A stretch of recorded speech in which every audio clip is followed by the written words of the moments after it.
from Ottawa. I'm here this evening for a very special reason. I want to tell you a bit about the Peggi Armstrong Public Archaeology Award and to present this year's award to a very special friend of mine and a friend of archaeology, Rory MacKay. The Archaeology Award was initiated by the Ottawa Chapter in 1996 to celebrate the 25th anniversary of the founding of the chapter. It's an OAS award and is administered by the Ottawa Chapter. It was created to recognize the role and the mission of the OAS to reach out and share our knowledge with anyone who will listen to us. In 1997, the name of the award was changed to Peggi Armstrong Public Archaeology Award to recognize and remember Peggi after her passing. Peggi was more than passionate about the role of the chapter, engaging the public in everything that we did, and she originated many of the programs that we carried out. She was also very interested and studied ceramic technologies. So the design of the award, which is here in front of me, is a stylized ceramic artifact set in the corner of an excavation unit.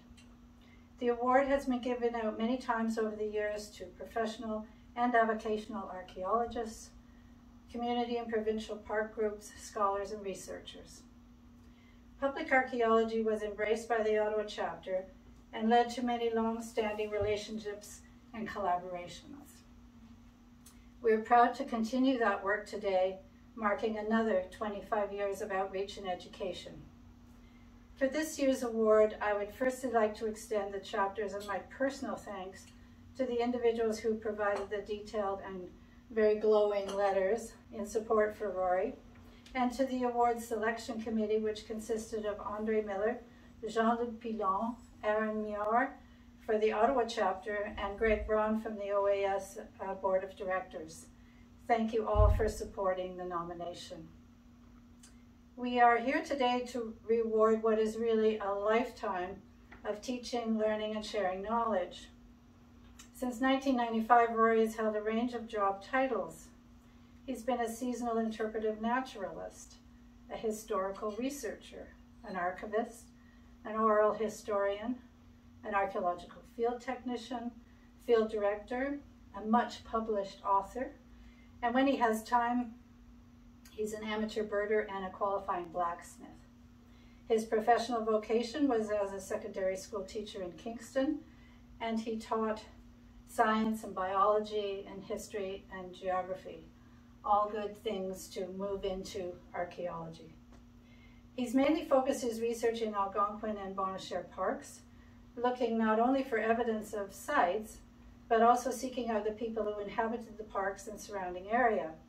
His recording of oral histories, stories, and field explorations are subject to some 50 publications, papers, reports, and scholarly publications. He attends every public archaeology day that we can organize, and he regularly participates in programming at Algonquin Park. He never misses a chance to sit down and talk about history and archaeology. I first met Rory through a collaboration of the chapter and the Friends of Bonnechere Parks to deliver a public program at sites along the Little Bonnechere River and through parts of eastern Algonquin Park. Rory was the voice of the past, the historian and the storyteller for our project, but he'd never done field archaeology. A long-lasting, mutually beneficial relationship developed as Rory told us the stories about the sites we were excavating, and we in turn trained him in field techniques to connect the stories to the objects that the people left behind. This eventually enabled Rory to become a licensed archaeologist and continue his independent research. As I put together this nomination for the award, I was provided with many words of praise and thanks from supporters for the work that Rory has done. The accolades were too numerous and detailed to mention here, but one in particular comment from your friend Tom Valentine, it really stood out for me, and I'd like to quote it here. Quote, "He is a little bit driven. The amazing part of being driven is that he was able to bring history and archaeology to a wide audience by the obvious sincerity of his convictions. I think that really does say it all. But what I do know is that Rory does everything with great thoughtfulness and from his heart.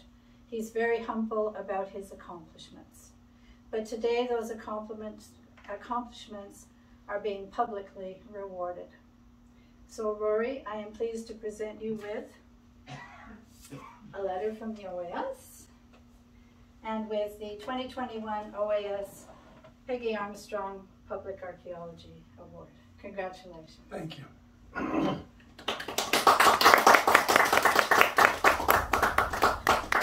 I have to confess, I was somewhat overwhelmed when I learned I would be the recipient of this very significant award, but not so much as not to be able to prepare a few words.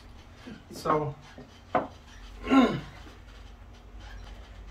I first had contact with the members of the Ottawa Chapter of the OAS at a mini-conference at the Bon Cher Provincial Parks in 1994, arranged by Park Superintendent Jim Fraser. I had knowledge of the history of the Bon Cher River that Jim thought would be of value to the licensed archaeologists attending. During one conversation around the campfire, I asked how I could get a license to do archaeology. Certain members of the Ottawa Chapter, Tom Ballantyne in particular, took me aside to encourage me in gaining volunteer archaeological experience that could lead to an avocational license.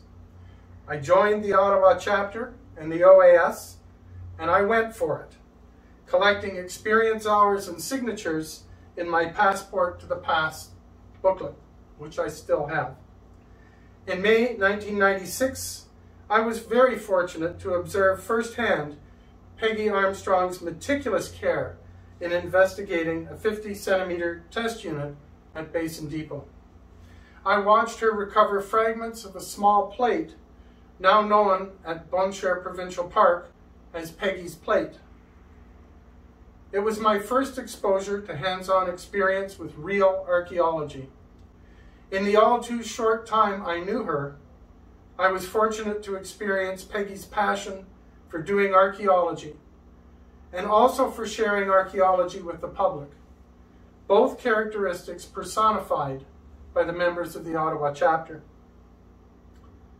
Through numerous opportunities to volunteer with the Ottawa Chapter on digs and public archaeology days, both offered and taken, I eventually gained enough practical experience to apply for a vocational license and later to upgrade to a research license, which I still hold. As important as the hands-on experience was, so was the mentorship of many previous recipients of the Peggi Armstrong Public Archaeology Award. Equally important has been the friendship and encouragement I received from my fellow chapter members, including Glenna Roberts, Marian Clark, Andre Miller, and many others. When my wife, Sandy Barr, and I first began spending time together, among our first dates were long, hot days spent in the middle of crop fields at the Green site and the Jennifer site, working alongside Margaret Watson and others under the direction of Gordon Watson. Now, many years later, Sandy regularly checks for archaeology shows on TV that she and I can enjoy watching together. I'm thankful to her for still sharing that interest and being supportive of me in my need to expound to anyone who will listen about the importance of using archaeology to preserve and understand the past. I accept the Ontario Archaeological Society Peggi Armstrong Public Archaeology Award, knowing that my name will appear alone in the listing of names of recipients, but I ask that it always be understood that associated with my name are those of my wife and my colleagues in the Ontario Archaeological Society, who have influenced and supported me in doing archaeology truly for the love of it. Thank you.